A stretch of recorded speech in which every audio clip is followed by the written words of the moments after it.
దేవుని బిడ్డలారా, ఈరోజు మన వాక్య ధ్యానాంశము మీ గాయములను మాన్పువాడు ఆయనే. ప్రియులారా, మనకు శారీరకంగా బ్లేడ్ కట్ కానీ, కత్తి వల్ల కానీ, రాళ్ల వల్ల కానీ కొన్ని గాయములు తగులుతుంటాయి. అదేవిధంగా ఆత్మీయంగా హృదయానికి కొన్ని గాయములు తగులుతూ ఉంటాయి. వీటిని మాన్పువాడు మన దేవుడే.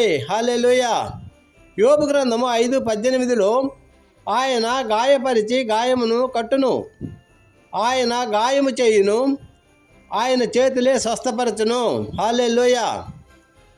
మన దేహములో ముఖ్యముగా మూడిటికి గాయములు తగులుతుంటాయి. ఒకటి హృదయానికి తగిలే గాయాలు, రెండవది శరీరానికి తగిలే గాయాలు, మూడవది మనస్సుకు తగిలే గాయాలు. హృదయానికి తగిలే గాయాలు తమ ప్రియులను కోల్పోయినప్పుడు, ఇతరుల నోటి మాటల వలన అనుకున్న కార్యాలు జరగనప్పుడు జరుగుతాయి. యోబు 1:32-22లో చదివినట్లయితే, యోబు ఒక్క క్షణములో అన్నీ కోల్పోయినాడు. ఆస్తి, సంపద, పశువులను, పిల్లలను, శారీరమును కూడా కోల్పోయాడు. రెండవ సమూయేలు 12:17-25లో దావీదు ప్రవచనం వచ్చిన కుమారుడు చనిపోతాడని తెలిసిన ఉపవాసం ఉండి ప్రార్థించాడు. కానీ కుమారుడు మరణించాడు. దేవుని ప్రత్యక్షత ఉన్నవారు ఏడ్వరు. నిద్రించినది శరీరము, ఆత్మ దేవుని దగ్గరకు వెళ్ళినది. సామెతలు 20:27లో నరుని ఆత్మ దేవుడు పెట్టిన దీపము.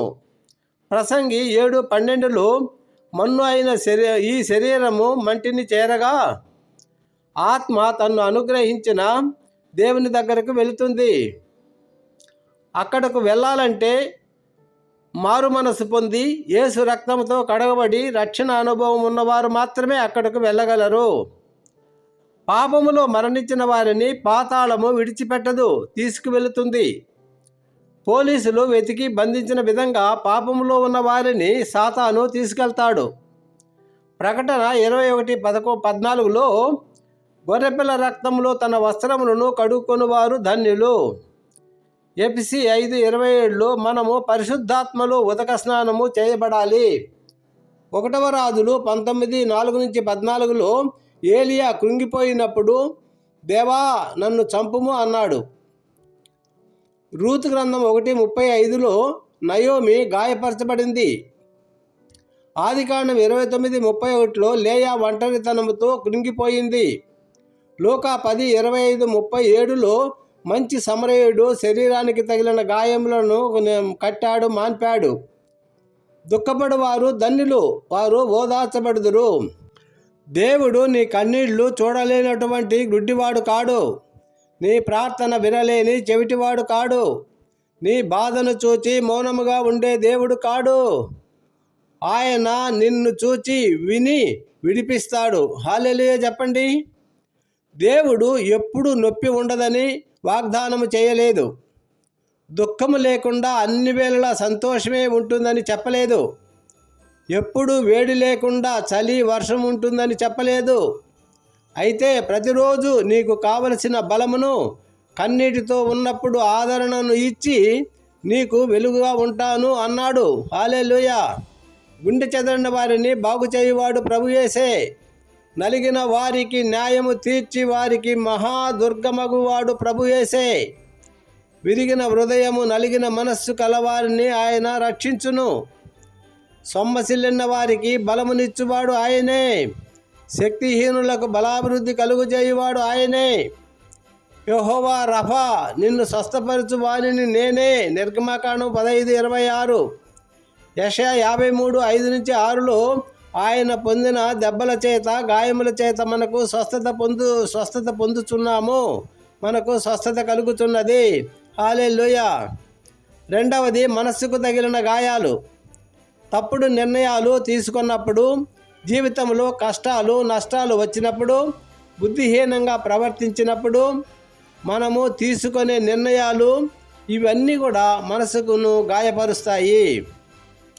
గుండె చెదిరిన వారిని, మనసు చెదిరిన వారిని బాగు చేయువాడు ఆయనే. ఆయన గాయములను కట్టి బాగు చేస్తాడు. మూడవదిగా శరీరానికి తగిలిన గాయాలు. గుండె జబ్బులు, బీపీ, షుగర్, ఊపిరితిత్తుల సమస్యలు, థైరాయిడ్, కాళ్ళ నొప్పులు, కీళ్ళ నొప్పులు, వీటన్నిటినీ బాగు చేయువాడు ఆయనే. మత్తయి 4:23-25లో ఆయన అనేక రోగాలతో బాధపడ్డ వారిని బాగు చేస్తూ ఉండెను. మత్తయి 14:14లో ఆయన వచ్చి ఆ గొప్ప సమూహమును చూచి వారి మీద కనికరపడి వారిలో రోగులైన వారిని స్వస్థపరిచెను. హల్లెలూయా, హల్లెలూయా. ప్రార్థన. మహాపరిశుద్ధుడా, మా ప్రేమగల గొప్ప తండ్రి, కృపా కనికరముగల దేవా, యేసయ్యా నీకే స్తోత్రం చెల్లించుకొనుచున్నాం. ఇదిగో తండ్రి, ఈరోజు ప్రభువా మా గాయములను మాన్పువాడు నీవే అని చెప్పి తండ్రి, మా హృదయాలలో, మా మనస్సులో, మా శరీరానికి తగిలిన గాయాలను ప్రభువా నీవే మాన్పుతున్నావు. యేసయ్యా నీకు స్తోత్రములు. ఈ మెసేజ్ వింటున్న ప్రతి వారి గాయములను మీ రక్తముతో కడిగి స్వస్థపరచమని యేసు నామమున వేడుకొని ప్రార్థిస్తున్నాము తండ్రి. Amen. Thank you Jesus. God bless you all. Have a nice day.